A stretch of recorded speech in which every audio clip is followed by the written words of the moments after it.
embarking on a rather strange topic tonight. We're going to talk about UFOs. Now, this is an area that most people tend to relegate to the demented or incompetent or fringe-type people.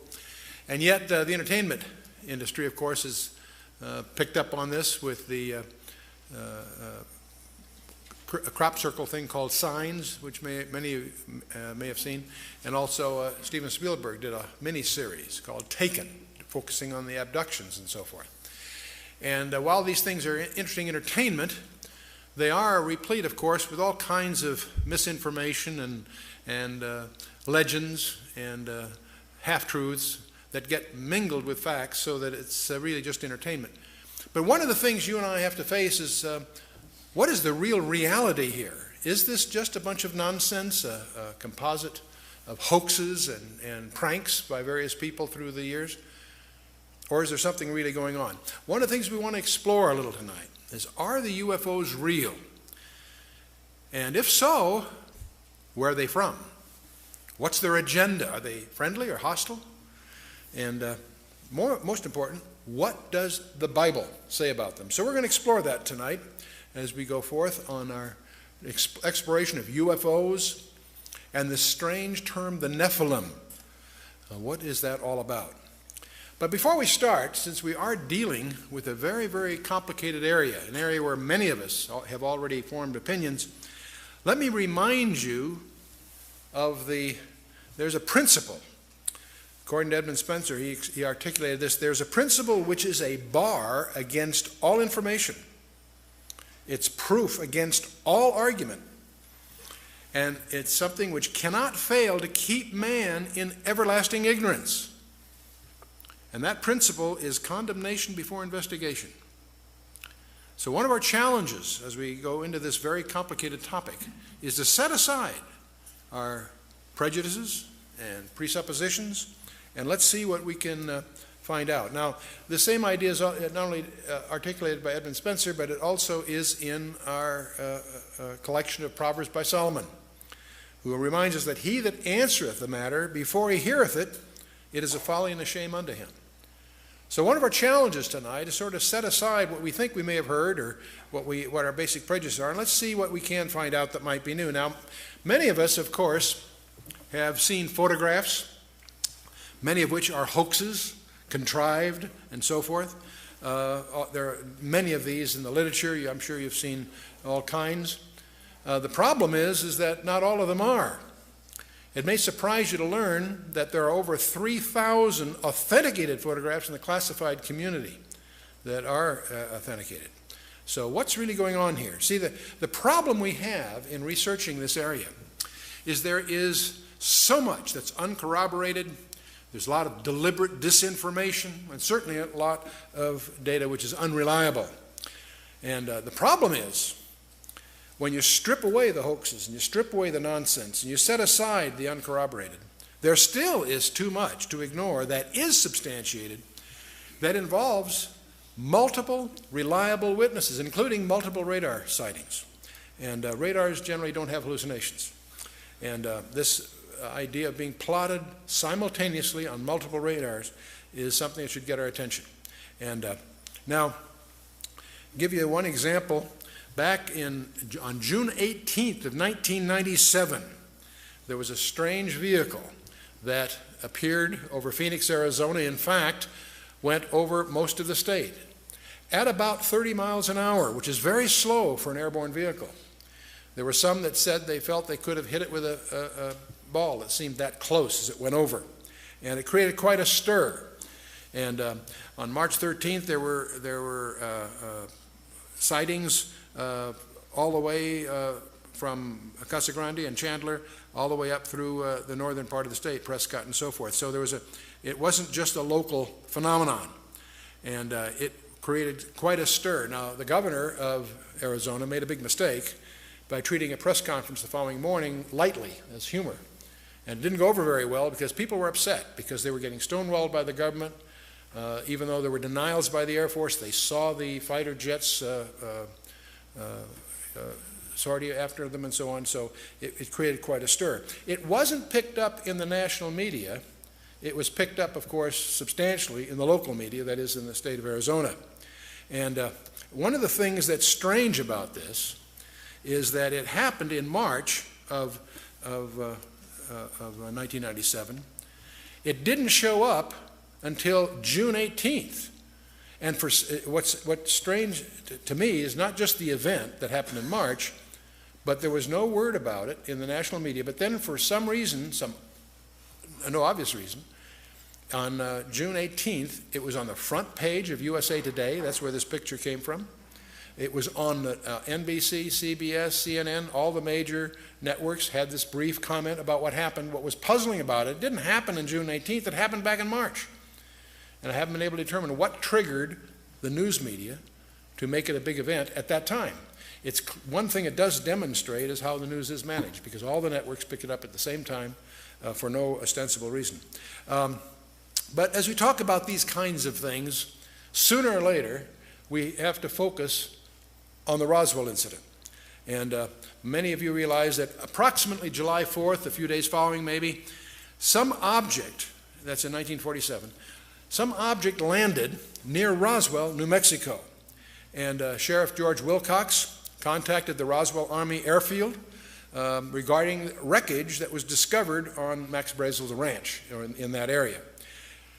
The Army seals off the area and confiscates everything that was there.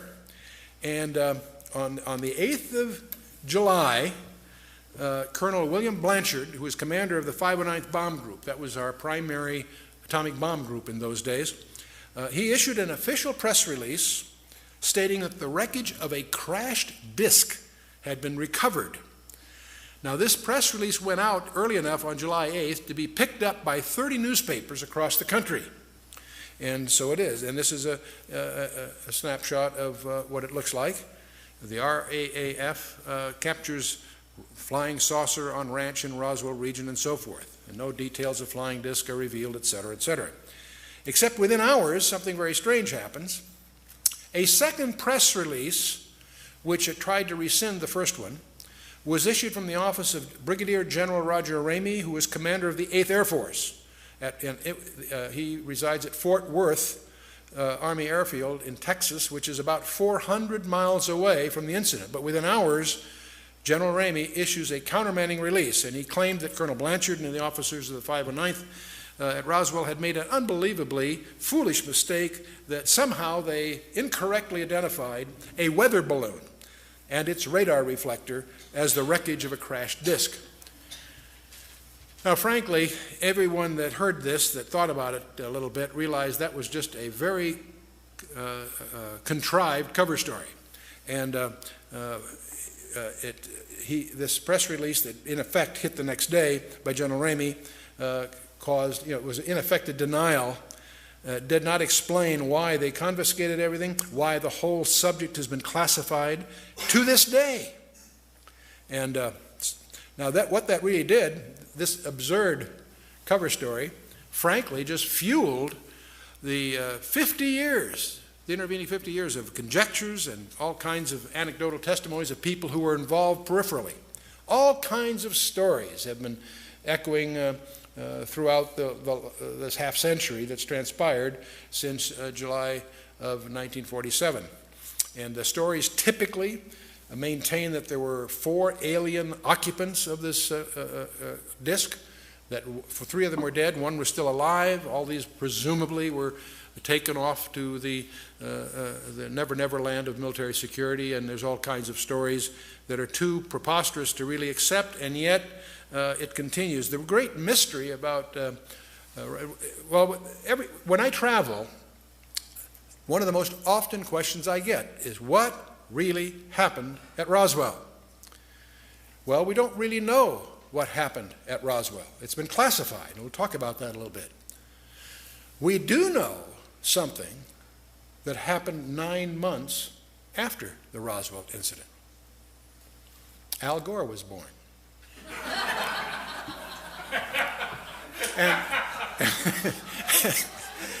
And it turns out he really was. The Roswell incident occurred nominally about July the days following July 4th in 1947. His birthday is March 31st of 1948, and that makes a cute quip, because every audiences always seem to enjoy that kind of a crack, and obviously I'm not being serious, that there's a linkage really. But in any case, there is one reason I want to dwell on this a little bit, because for 50 years people have conjectured what really happened there, and the Air Force has contrived one thin cover story after another over the years, each one sillier than the first, each one easily refuted by anyone that does a little homework. So you wonder, why is this thing still classified? Several presidents and half a dozen congressmen have tried to crack the security surrounding Roswell to no avail. What could have happened there that is still to this day regarded as an item of national security? And now, interestingly enough, just in the last few months, there appears that we now have what some people would call the smoking gun. There is some tangible evidence that's finally emerged that there was a crash of some kind, and it did have victims of some sort. You see, when General Ramey at Fort Worth issued that cover story, the press was present, and many pictures were taken.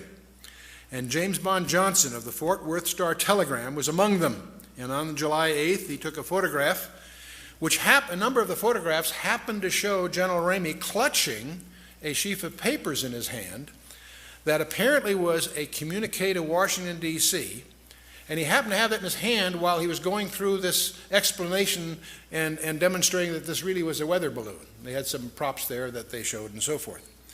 Well, it turns out that was in July 47. Since 1947, we've made a lot of progress in digital imaging technology. And this sheaf of paper that was photographed was analyzed with a digital photo scanner and enlarged and enhanced the words printed on the folded piece of paper.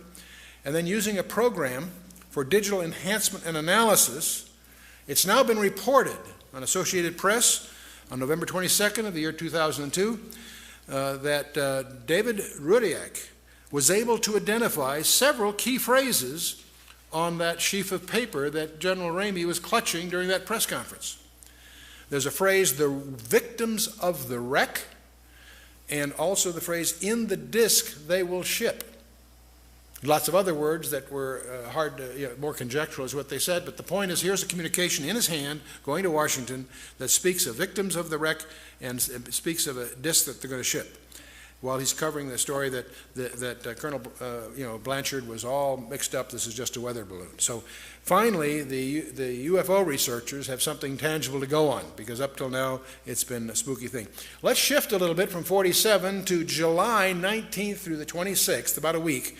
In 1952, I happen to remember this vividly because in June 30th of 1952, I was entering the United States Naval Academy, so I was a plebe, a plebe at Annapolis when this was in the papers and much talked about at the time.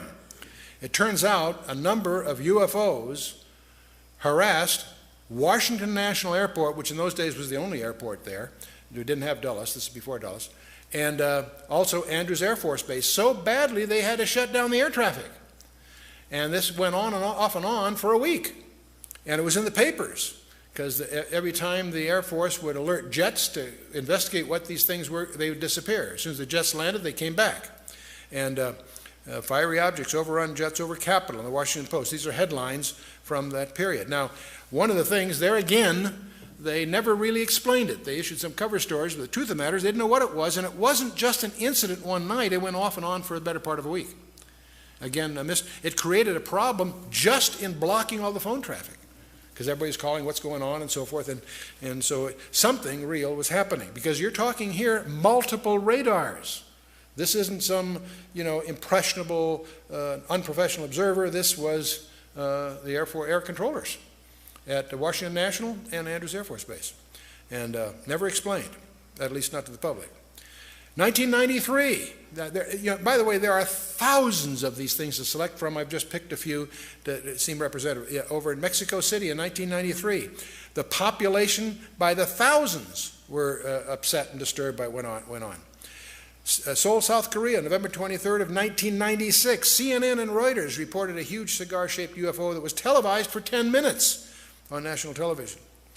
You know, when we talk about witnesses, there's all kinds of people, many very reliable professionals that have contributed to this background, but the ones that you and I would tend to presume would be the most reputable, most trained, and most competent in this area would be our astronauts.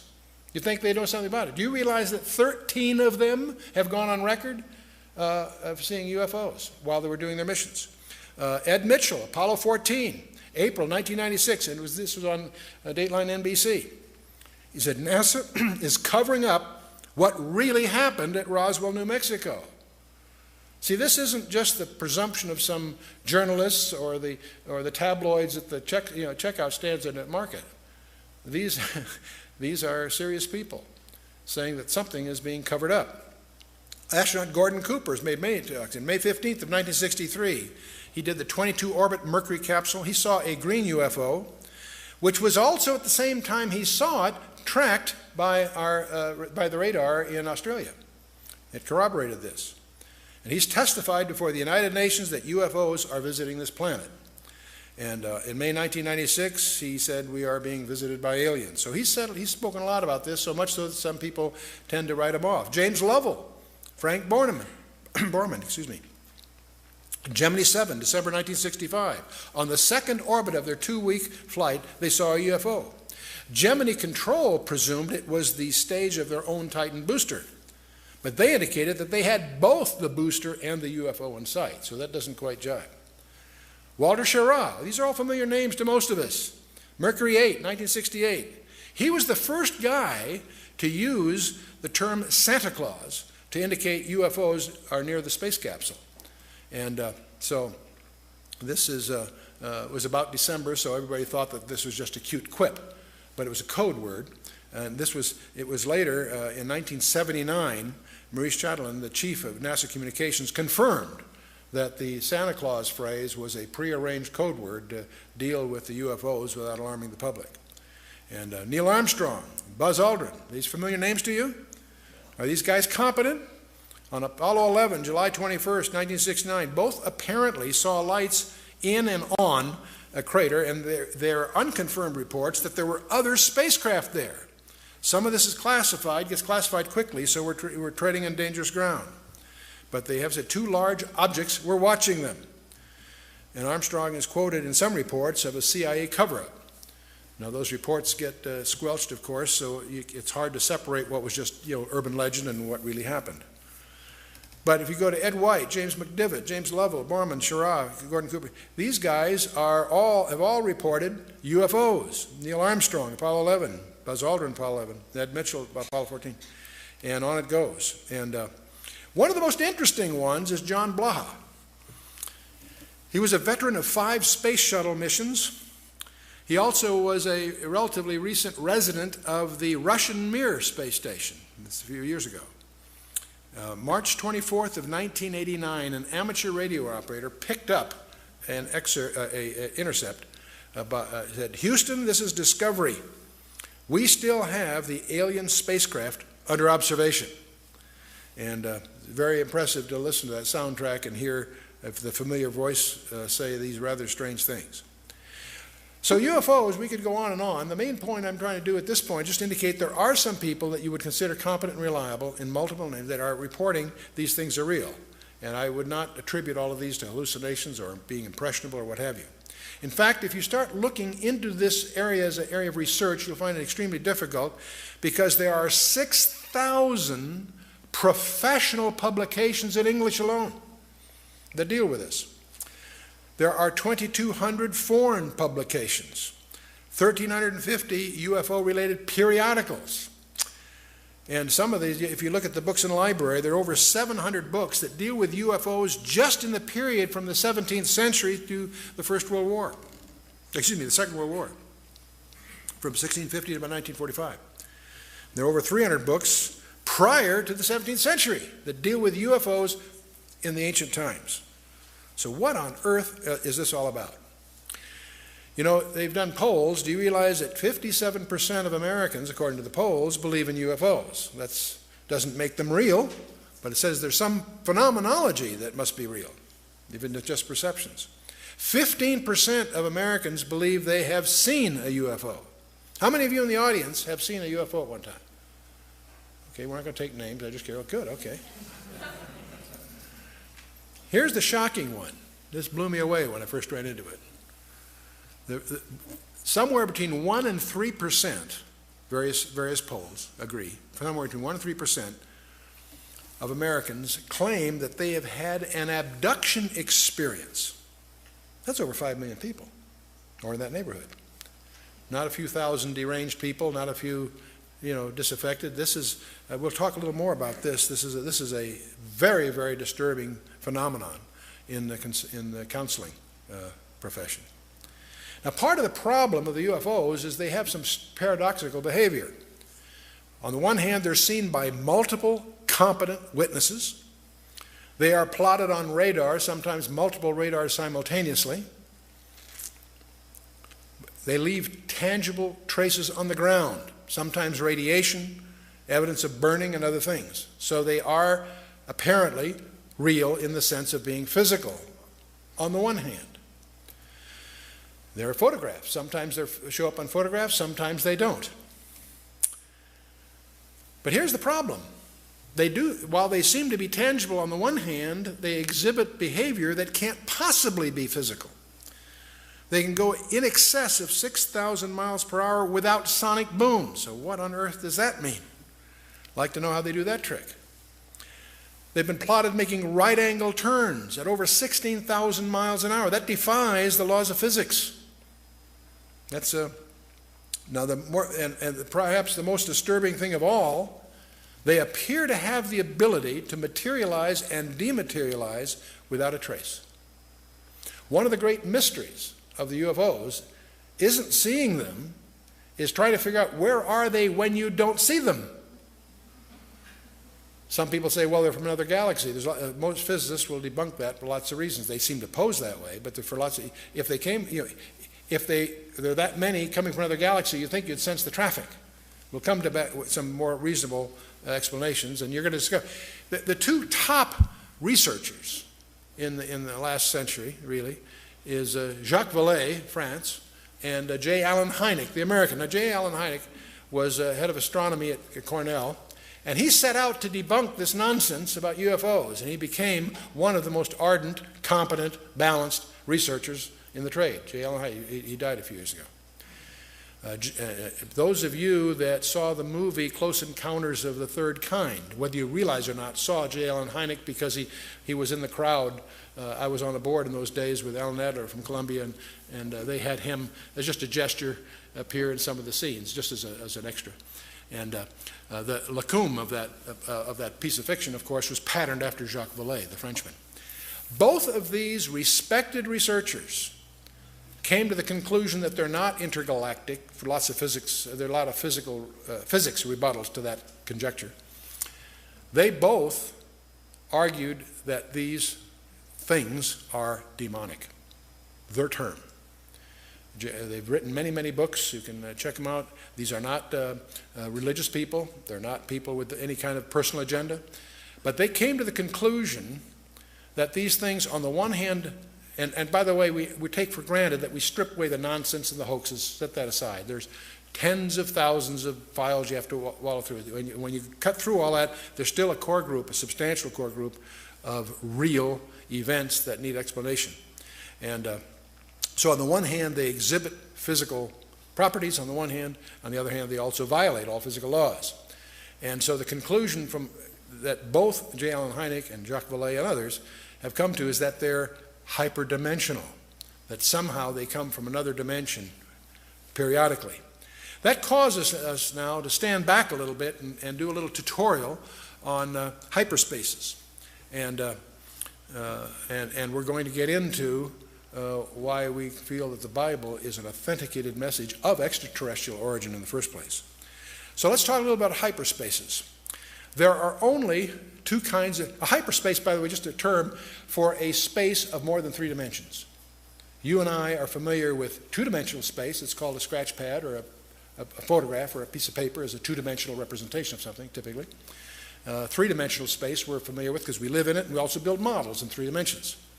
We probably have a vague feeling of a 4th dimension called time. We don't get too comfortable with that unless you've done some special study, but we sort of acknowledge that reluctantly. Hyperspaces, frankly, is just the term used to study spaces of more than 3 dimensions. And we discover there's only 2 kinds of people that can really relate to hyperspaces. And that's mathematicians with special training and small children. Okay? Because they haven't, their prejudice has been blindfolded, so to speak. Now, the one book that is second to the Bible in its publication, all of us know the Bible is the most popular book in the history of man, but the second to that would be Euclid. And that's where most of us have been taught in school. And most of us, when we went to school, had trigonometry or plane geometry, same subject in a sense. We all know that a triangle, if you add up the angles of a triangle, adds up to how much? Anyone? 180 degrees, you betcha. So if I have a 30, 60, 90, it adds up 180. If I have a 45, 45, 90, in fact, any triangle, if I add up the angles, it would add up to 180. Suppose, though, that my partner and I went out to a large field here, and we very carefully laid out with the transit a very large triangle, and when we got back with our figures, we added up the 3 angles, and it added up to more than 180 degrees. What would you conclude? That we'd messed up, huh? No, what have we encountered? Anyone? The curvature of the earth, exactly. See, if you take a course in navigation, one of the things that you'll have to get some background in is spherical trigonometry, where you can have a triangle with 90 degrees in each corner. And so, see, this little rule that we all learned, that a triangle, by implication, a plane triangle, a flat plane, adds up to 180 degrees, that's only true for a universe of 2 dimensions. So when you find that rule violated, it's a hint that you've encountered an additional dimension. And Dr. Einstein made history with that insight, because he was grappling, of course, with the nature of space, and he realized that length, mass, velocity, and time are relative to the velocity of an observer. In 1915, he generalized that, basically discovered that there's no distinction between time and space. And perhaps the most important thing from the general theory of relativity, we won't get in the math, of course, but is to realize that time itself is a physical property. You and I do not live in 3 dimensions. We live in at least 4. In fact, we now discover much more than that. But this idea that Einstein recognized as he grappled with the properties of space, that there's an additional dimension required, and he went to 4 dimensions to resolve the time issue. And his theory of relativity has been confirmed over 12 different methods to over 14 decimals. So it's no longer really a theory. It's well-accepted basis in certain fields of science. So when we need to go beyond Euclid, which of course deals just with 3 dimensions. And in June 10th of 1854, the most important lecture in mathematics was given by George Riemann. He invented a thing called metric tensors. And that tool that he developed proves to be one of the most profound tools in advanced physics. And it took over 50 years, in fact over 60 years, for Dr. Einstein to use that tool to develop his 4-dimensional space-time. And it's too bad that Einstein went to his death frustrated by not being able to solve certain problems, which if he had applied the technique going to 5 or more dimensions, they would have yielded. It took his successors to do that. Because in 1953, Kaluza and Klein both developed more than 4-dimensional models which integrated light and supergravity in a model. In 1963, 10 years later, Yang and Mills both developed what they call Yang-Mills fields, which reconcile electromagnetic and nuclear forces. That physicists are pursuing some way to integrate all that we know about the physical universe into a common model. And so as early as 1984, and it's still a current conjecture because there's still problems with it, but scientists now generally believe that you and I live not in 3 or 4 or 5, but in 10 dimensions. And If you read in this area, you'll encounter superstrings and such, and we have briefing packs on this for those that want to get into it more. The point being, we need to understand that the three dimensions you and I are familiar with are not all there is. There's more. Let's imagine you and I can't move up. It'd be futile for me to try to communicate 4, 5, 6 dimensions to us to get together without having more mathematical tools.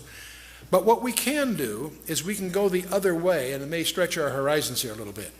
You and I are three-dimensional beings. Let's imagine a two-dimensional world. That would be like a large tabletop or a large flat plane. Now, let's imagine that two-dimensional world populated by two-dimensional people. You and I could come along and poke our finger through the plane of their existence. And what would they see?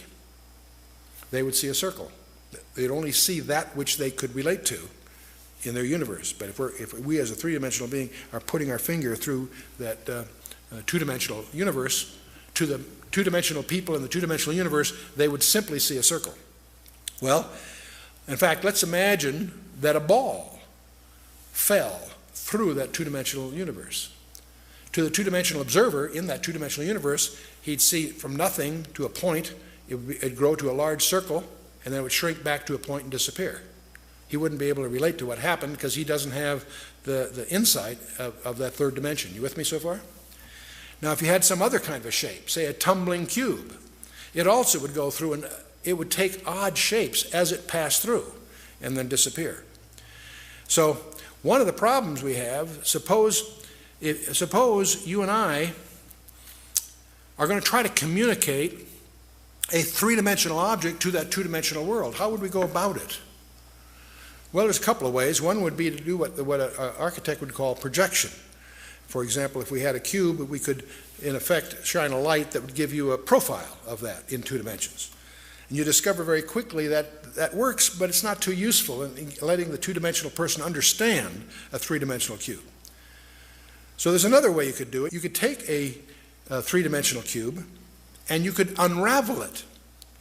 You could take it and just unfold it and lay it out, and that would be a way to communicate to this two-dimensional person what this three-dimensional cube is like. But you'd quickly discover as you tried to do that, his understanding is likely to be incomplete. You say, Chuck, what's all this got to do with anything? Well, let's talk about a 4-dimensional cube. That's called in mathematics a Hinton cube, and there are such things. The only place I know of it, it's called a tesseract. That's an unraveled Hinton cube. This is a 4-dimensional cube unraveled into 3 dimensions. You say, gee, what good is that? There's only one place I know of where this has actually been used constructively. And amazingly enough, it was by Salvador Dali. I never realized what a sophisticated mathematician he was, but in his Corpus Christi painting, he actually has Christ on a 4-dimensional cube as a cross, implying his mastery over time as well as space. And I imagine there's probably not one observer in 100 that really understands the sophistication that Salvador Dali was demonstrating by this piece of abstract art. But that's a Hinton cube or a tesseract, and but anyway, let's get back to hyperspaces then. The main point I want to get across, you and I live in 3 spatial dimensions, and that time is a physical property. That's very important to us in our ministry because we know that the Bible is an integrated message, 66 books penned by 40 guys over thousands of years, and yet it's integrated, and not just thematically. The very design of the text itself evidences integration. But what's mysterious about that integration also implies that the origin of that message is from outside the dimensionality of time because of the nature of its structure, its use of writing history before it happens, and so forth. So that's very important. Now, in particle physics, they talk about 10-dimensional strings as the nature of our universe. What fascinates me about that is that that's exactly what 2 Hebrew scholars back in the 13th century, 12th century, predicted just from their study of Genesis 1, is that we live in 10 dimensions, 4 dimensions are knowable, and 6 are not knowable, to use their jargon. But in any case, the suggestion, it's the only one that we've encountered that really can reconcile what we think we know, is that the UFOs apparently are hyperdimensional. They apparently can enter our dimensional under certain conditions for certain periods of time. And so let's see. Now there's another aspect I'd like to touch upon about the whole UFO area. And getting back to the Roswell thing, why on earth is Roswell still classified? Why can't the American public or the world public be informed about what's really going on? It's all tightly classified. Well, back in 1984, an event occurred that deserves some comment. In 1984, several documents emerged within the UFO community. One was a briefing addressed to President-elect Dwight D. Eisenhower by Rear Admiral Roscoe Hillenkotter, and it was dated 18 November 1952. And there was also a special classified executive order signed by Harry S. Truman to the Secretary of Defense. In those days was James Forrestal. It was dated 24 September 1947. And his letter apparently authorized him to establish a board of suitably qualified persons to be answerable directly and only to the President. And the code name for this august group of appointees was Majestic 12. That was the code name. And these documents, all kinds of documents show up, CIA documents and other things, including this memo that signed by Harry Truman establishing this august group. Now, who were this group called Majestic 12? Well, one, of course, was Secretary of Defense James Forrestal, Rear Admiral Roscoe Hillenkotter, who was prominent in those days, Dr. Vannevar Bush, who was probably the most famous scientist of the period, General Nathan Twining, head of the Air Force, General Hoyt Vandenberg, General Robert Montague, and a number of civilians that you may not have heard of, Dr. Detlev Bronk, Dr. Jerome Hunsaker, Mr. Sidney Sowers, Mr. Gordon Gray, and Dr. Lloyd Berkner, and one guy we will talk about a little bit is Dr. Donald Menzel. And these were, when Forrestal died, by the way, in 1949, General Walker Smith replaced him. But these 12 people apparently were known in the classified community, it would seem, as Majestic 12. Well, these are interesting people. You see, of these 12 people, there was Secretary of Defense, of course. 3 of these people were the first 3 directors of the CIA, the Central Intelligence Agency. Actually, the Director of Central Intelligence, that was the successor to the Office of Strategic Services, the OSS, which later became the CIA. 5 of these people were top scientists in aviation, research and development, and astronomy. All of these people held the highest security clearances anyway. Let's talk a little bit about Admiral Hillenkotter. He was not, it turns out, he was not simply a Navy man. And by the way, I want to mention something. A lot of people have heard about Majestic 12. And a lot of people also understand that it's been all debunked. But we're indebted to a very, very patient, thorough, diligent researcher by the name of Stanton Friedman, who published a book on this. And what he did, he developed dossiers, spent 20 years developing dossiers on each of the 12 to try to understand as much as he could about their personal lives. Rear Admiral Hillenkotter was not simply a Navy man. He was the first director of the CIA, which was also established, interestingly enough, in September of 1947, just months after the Roswell incident. He retired from the U.S. Navy in 1957 and soon was appointed on the board of governors of NICAP, which was considered the most influential UFO organization in the 50s and 60s. Dr. Vannevar Bush, this is a name you probably heard. He's a world-renowned research scientist. He was the head of MIT between the 2 world wars and head of the Office of Scientific Research and Development. He led the development of the atomic bomb, the proximity fuse, radar, and 100 other high-tech systems with military applications. See, that's why he's so well known. He was also well known for establishing a policy of compartmentalization of classified work. It was previously the style in research labs to give people a lot of freedom of movement. And he was the one that saw the need for compartmentalizing, letting scientists have only the information they need to know so that they could control the transit of information within the organization. So this whole idea of, we're going to talk about compartmentalization here shortly. Well, this whole MJ-12 there are two kinds of people, those that have never heard of MJ-12 and those that know that it was just a hoax. You see, somebody noticed that apparently that the typewriter that was used to type the Truman Executive Order of 1947 was deemed a Smith Corona model that had not been manufactured until 1963. So you start to smell a hoax, if that's true. The signature on the memorandum had apparently been photocopied from an unrelated letter that Truman wrote to Vannevar Bush written in 1st of October of 1947. So you get the impression this thing was just a hoax. There are other anomalies that were noted and published in various media. So it quickly, within the UFO community, in just a few years, it was recognized by everyone that these documents were just fakes. And so most people either never heard of MJ-12 or they, quote, know, close quote, that it was just a very elaborate hoax.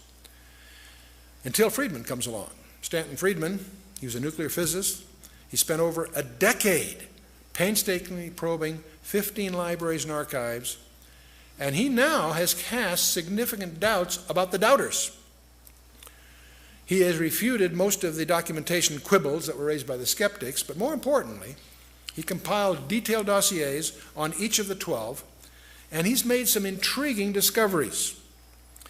See, by collecting the details on each one, some very interesting corroborations have emerged. And these are all published in this book, Top Secret Magic, in 1996. Let's take General Nathan Twining as an example. He had been scheduled to fly to Seattle on July 16th of 1947 to review the new B-50 bomber that was being built by Boeing at that time, and also to do some fishing with some old friends. So that was all scheduled for some time.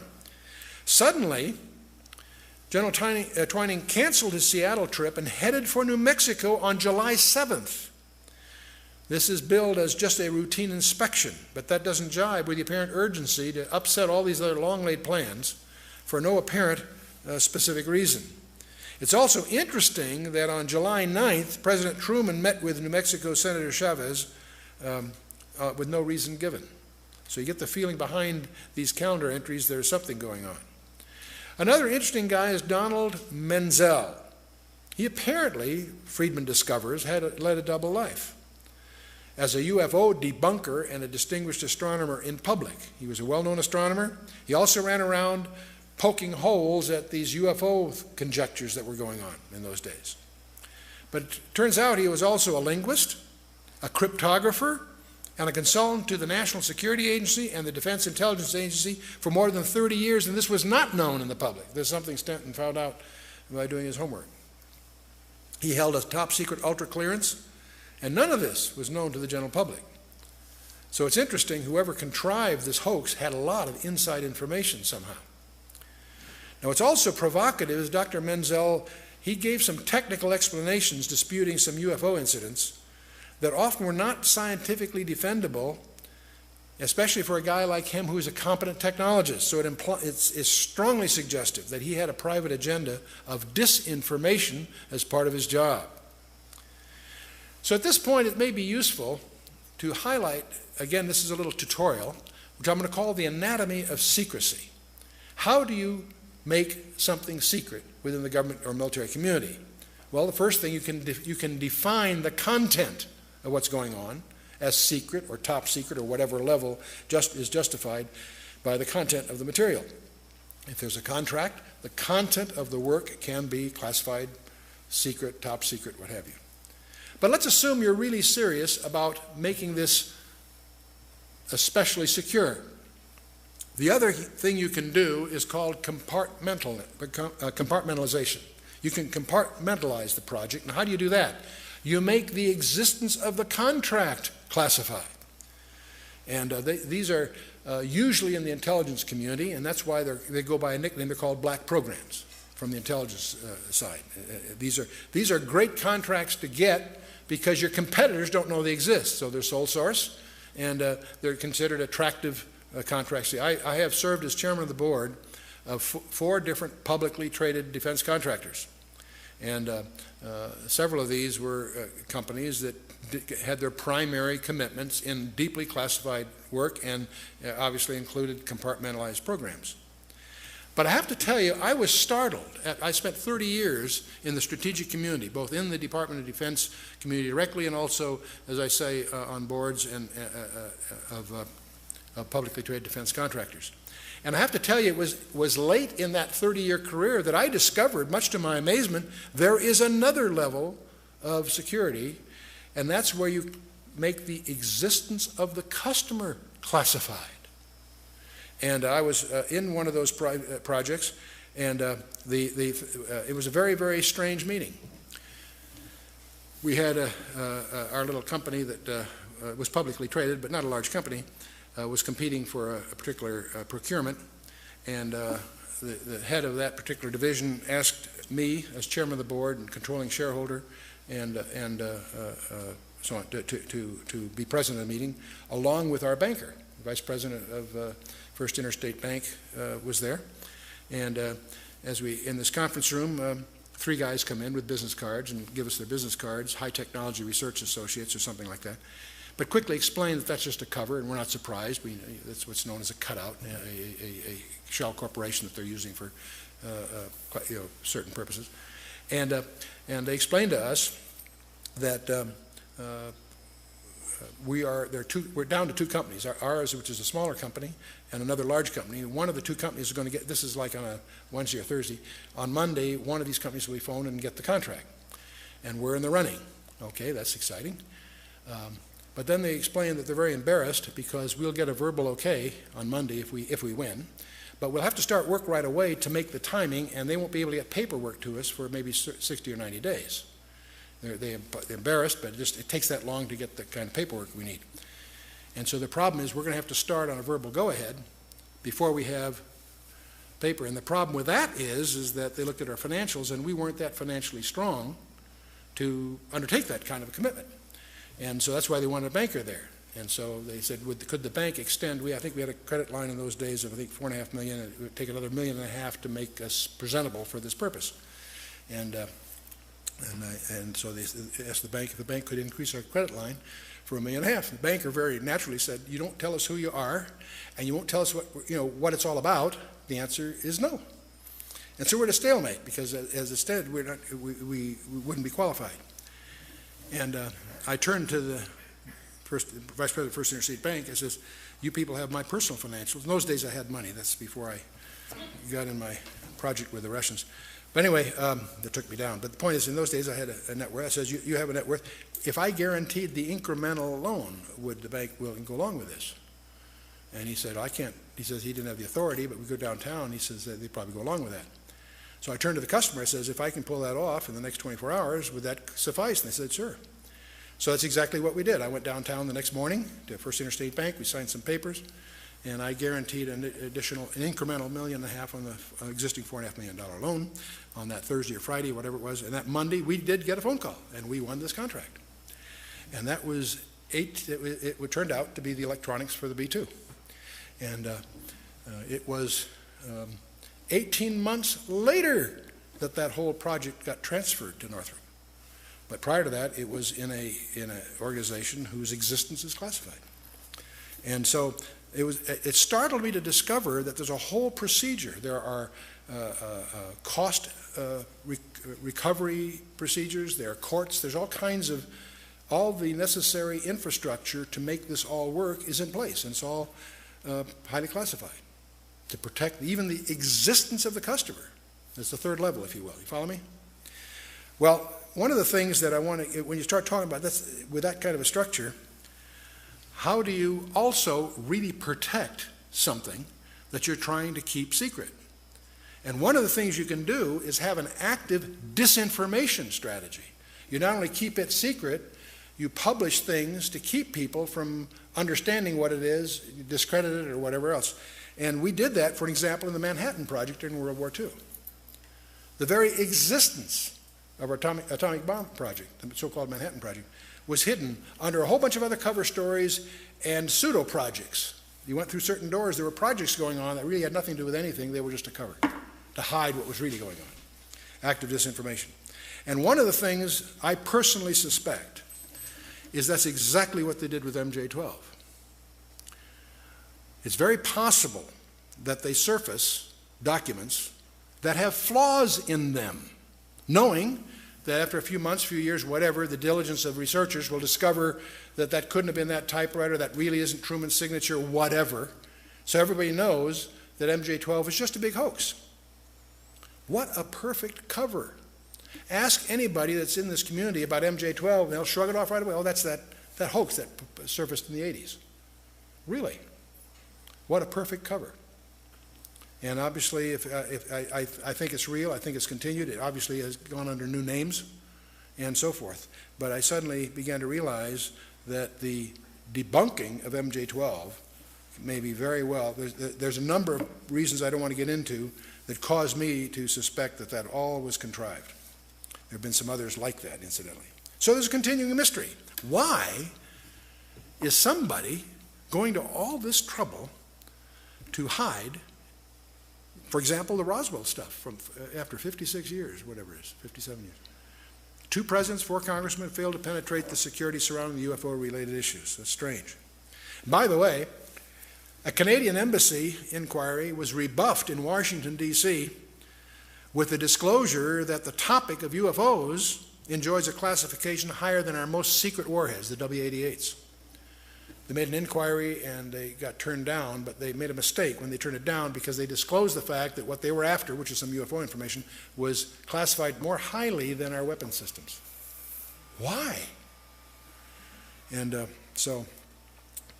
now, by the way, just as we have Roswell in the United States, in England they have the famous Rendlesham Forest incident.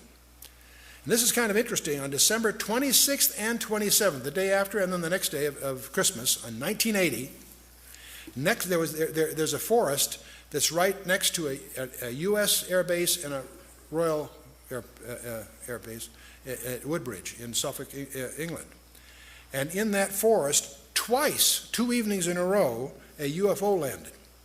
And it was seen 2 nights into succession. It was tracked on radar by many of the military sites around there. Many people were involved. They rolled out what they call light-alls. That's like a car-drawn trailer that has bright lights for various outdoor projects. They had that all set up when they landed. It was apparently scheduled somehow. And this was reported by Deputy Base Commander Lieutenant Colonel Charles Halt in a memo that was classified on both sides of the Atlantic. But a copy did get leaked out. And so just as we have our Roswell mystery, in England they talk a lot about Rendlesham Forest. What really happened there? There are lots of people involved, military, enlisted and others. So out of that have come all kinds of stories. Many of them are too afraid to even talk about it, others that share incidents, and they're very, just as there are bizarre tales about Roswell, there's even more bizarre tales about Rendlesham Forest. Well, the good news is the UK government has announced last few months that the Rendlesham file is going to be released. They're moving towards a Freedom of Information Act kind of posture, and apparently the Rendlesham Forest files, which have only been seen by about 20 people, up until the release, and we're moving into a day when some of these mysteries are going to be revealed. Now, another thing that comes up when you talk about these topics are crop circles, and this might be a good chance for our TV people to change tapes if they want. So why don't let's take a 5-minute stretch break and let them collect themselves, and we'll pick up crop circles and some subsequent things following, okay?